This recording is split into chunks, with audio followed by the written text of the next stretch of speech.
name is Barbara Nolan. We moved out to Nepean in 1963, and St. Maurice's was not here yet, so we went to St. Augustine's Church, which is very close by. And I remember when it was announced that there's going to be a Catholic church on Meadowlands, it was just so awesome.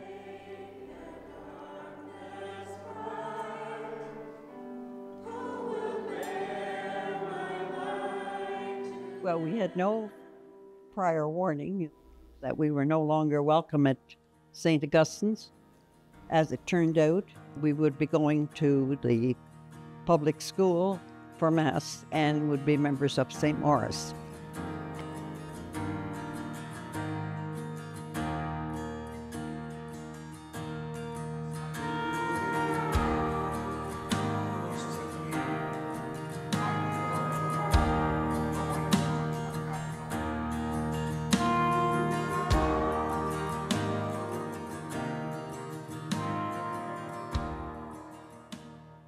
I don't have any memories of St. Augustine Parish, but I do have memories of being in a school gym and not being able to see anything with the rows of chairs and all the bodies around the room and the sound of the chairs being stacked together at the end of Mass.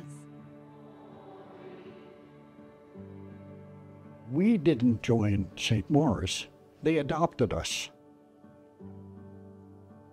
This is our parish, and it has been for over 60 years.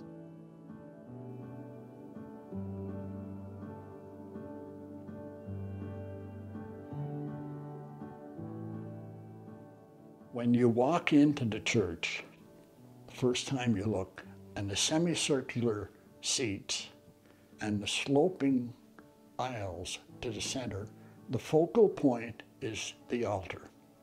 And that to me was very, very nice. It was a much bigger church than I was used to, and it was absolutely full.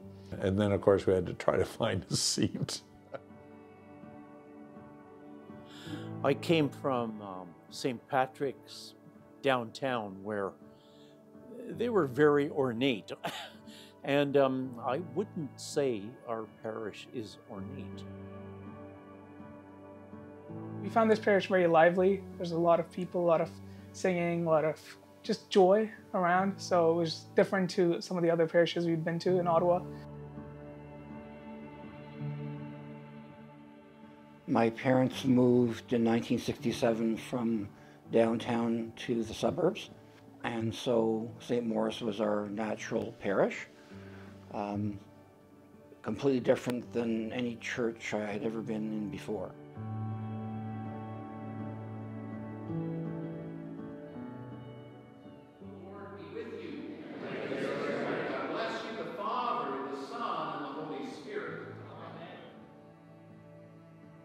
I do have early memories of being in the church and attending Mass there, but to me, that was just church. I grew up with it that way.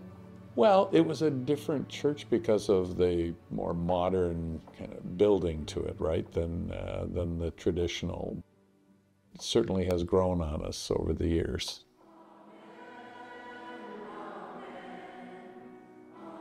I like to sing in church, and there was lots of singing. I like that. And I knew everybody in the church. We were all young, but all our kids went to most of the schools, that we knew everybody, and that was really nice. All of our really big life events, or most of them, have all occurred here. So truly is our home.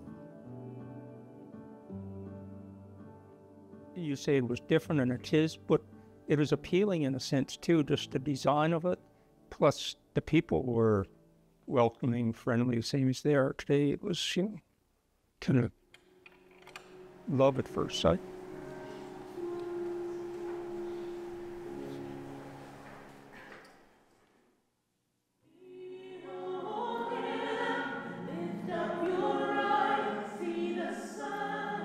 I think like the whole process of renovating the parish was just such a phenomenal experience.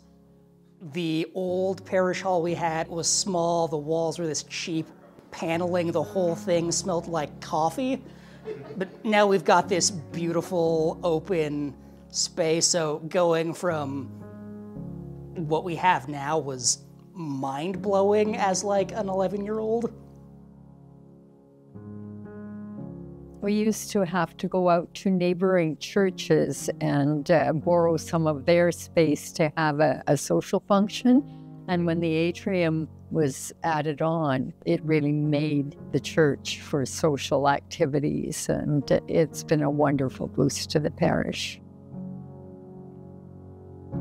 The people who designed and started that initiative, I mean, they certainly did everyone a favor.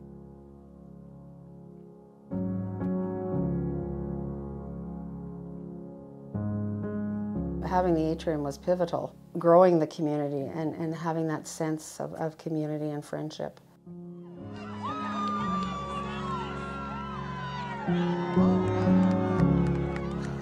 I was walking out of church one night, and this lady was walking beside me. I never saw her before. Aren't we lucky to have the companions here? My faith life has benefited through St. Maurice. One would be that it's a companion's parish. It's being called a companion's parish. The Companions of the Cross coming to our parish really was very important for our faith formation. It kind of makes it very normal for our children to see a priest in our home, and I feel comfortable approaching a priest. And I think that they've just brought themselves to be sort of more at our level and being able to communicate with them.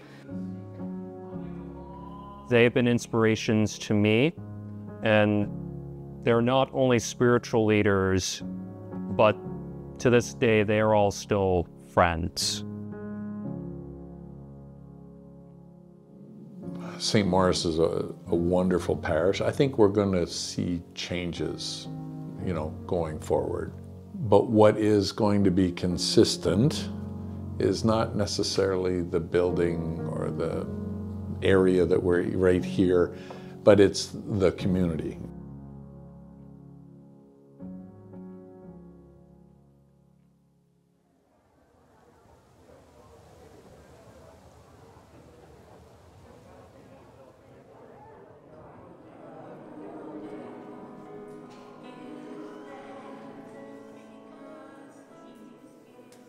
I find it's the people, the congregation, the fact that some people are not afraid to say hello to me. That's what life with the church is all about. Every time I come here, I feel welcomed, and it's all genuine welcome.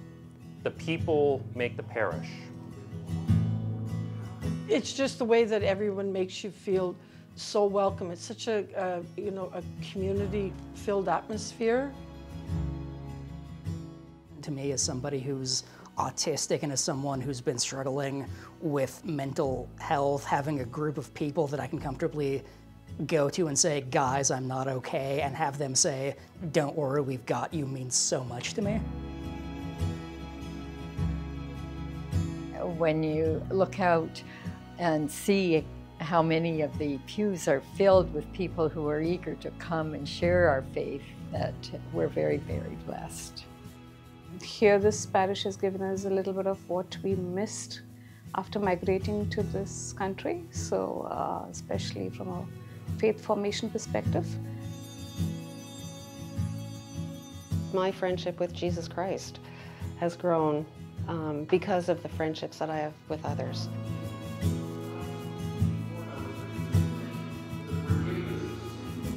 Somebody asked me one time, why do you go to St. Maurice? And I said, because it feels like home. It really feels like home to me, and it has become my spiritual home.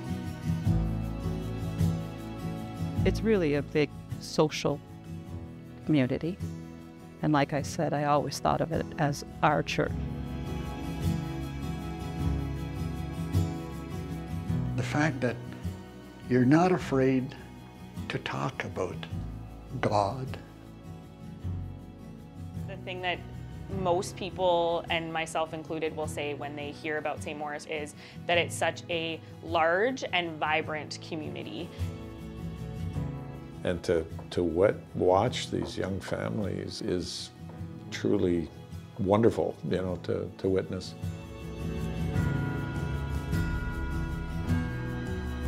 For me, it's the fact that it's a nice, young, and vibrant parish community. I had a lot of friends that I've grown up with, and we've really grown together in the faith. It's just been really great having people my age who I can relate with in my faith journey.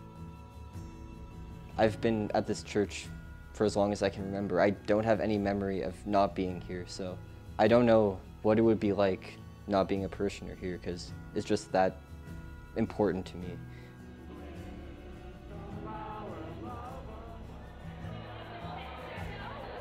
I sort of feel the same way about St. Maurice as I feel about, I don't know, my kidneys. I swear I mean that as a compliment, because, like, you know, it's there, it's always been there. You don't really think about it, but if you didn't have it, things would be a whole lot worse. Now to raise our family in this church and have them still participating in the church, and now watching the faith life of our grandchildren grow has been incredibly heartwarming. This is where it started. You know, pulls at the heartstrings for sure.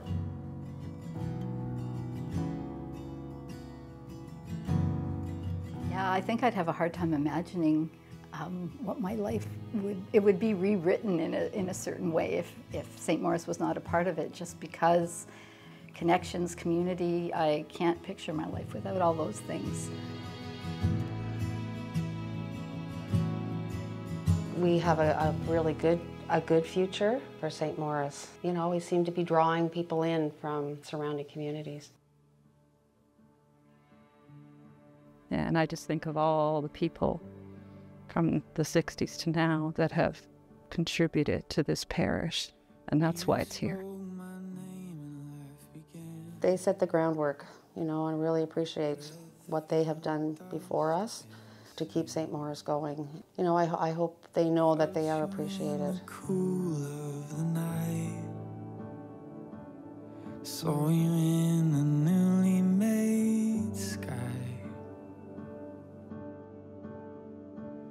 and you were mine. You know, you walked in, you have a sense of belonging. In Knights of Columbus, you know, we had all these dances. You got to know people on every level. And so that sort of gave you a sense of belonging. We were walking hand in hand. My eyes From the perspective of someone here at St. Maurice, that it's a really nice connection that you can show your devotion by doing creative things and helping with the community. Take me back to the garden. One Christmas, he had Mass, as was normal. Come to the post-communion, all of a sudden, in walks Santa Claus. He walks down the aisle, and you couldn't hear a pin drop. The kids had their mouths open in awe. Santa Claus came down and kneeled in front of the creche and said some prayers, and Lily adored the Christ child, and then got up and walked away without saying a word. Held in heaven's divine, and you were mine. Take me back to